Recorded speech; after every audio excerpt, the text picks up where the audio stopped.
Today, we are going to tell you a story of a journey of two culinary students from Malaysia that took a trip to Japan as they approached their dream in culinary. So, it begins after last year on their SPM. Saidatul and Farish decided to enroll in culinary profession. Both of them has been very passionate in culinary since they were in primary school. There were very few first year that entered and set a new record in culinary all around. Every year, the culinary school sent three of their top students to go on a trip overseas. Last year it was Italy. This year it's going to be Japan. So, the story of the trip begins. The day has come, so we all started packing and getting ready. We all said goodbyes to our family and asked them for their blessing before we go. We all agreed to meet at the airport at 6 a.m. sharp. When I arrived, our teacher that will be accompanying us and the three participants, which is Farish, our senior, and me included, has already arrived. We were told beforehand that our trip will be around 5 days total. We waited for our departure at the gate and we were so excited and nervous because it is our first time going there. We finally get to experience the culture and cuisine of Japan.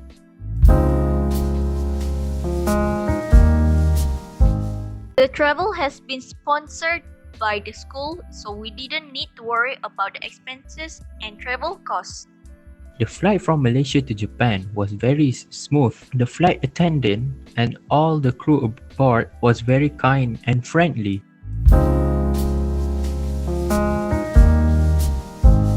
We arrived in Tokyo roughly around 1 p.m. in the afternoon, and the travel agency were waiting for us in the entrance gate. Our arrival was celebrated by them, and we were so flattered to receive such a warm welcoming. Shortly after they took us to our hotel, which we will be staying for only one day. Here, we all unpacked our stuff and took a rest. After taking a short rest, we woke up and recited our prayer. After a while, we all gathered at the lobby and headed straight to Tokyo Skytree. There, we had lunch. It just so to be happen that at that time, there was an event going on. We bought some takoyaki and it tasted delicious. We purchased some souvenirs and then we went to National Museum Modern Art of Tokyo. After that, we went back to the hotel and packed our stuff quickly to go to Kyoto. As soon as we arrived at Shinkansen bullet train station, we bought 4 tickets and ride the train early at 8 p.m.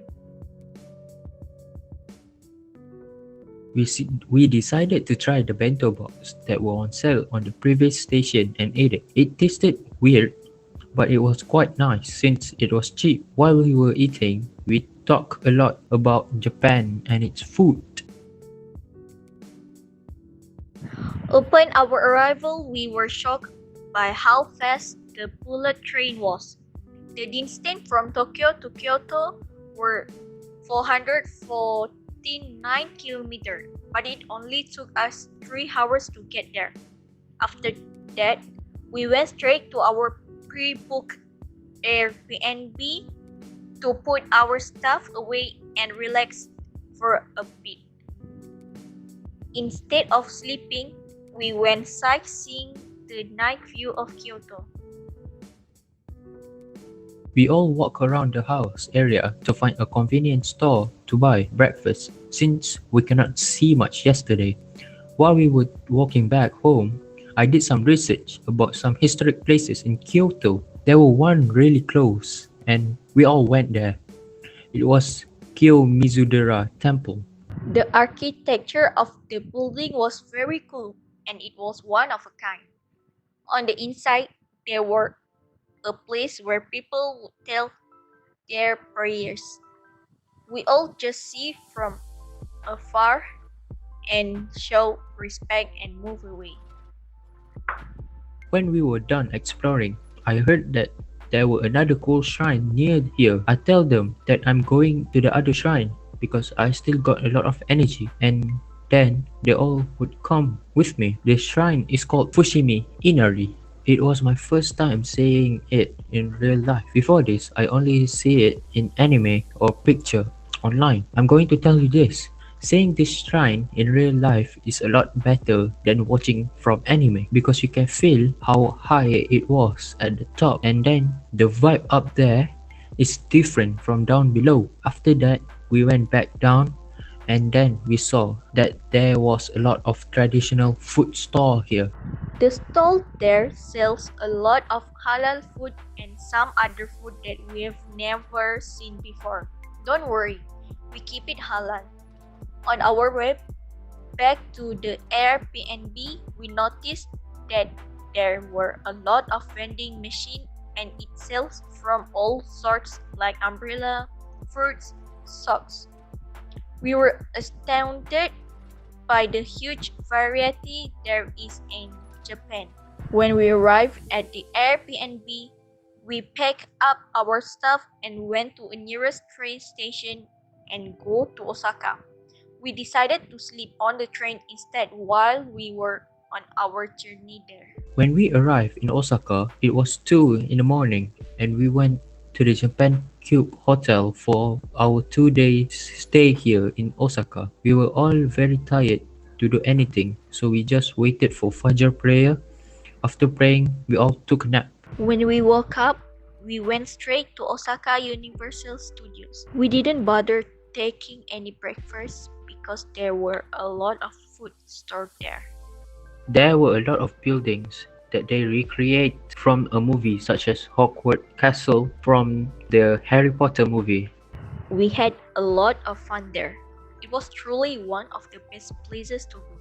I would highly recommend this place to anyone who likes watching the Universal Studios movies. As the trip is about to end, I really would like to go to Osaka Food Market as I often watch it on TV. And so do I. I've been looking to come here for a very long time. The day ended pretty well for us out here in Osaka. Things go all pretty well. It really is one of the best places to go, even though this is just a culinary school trip. We really wish to come back here someday. We packed up our stuff and bought some more souvenirs for family back home. It really is one of the most memorable time that we will remember being in here, Japan. So, the four of them ended their journey with a picture and went back home.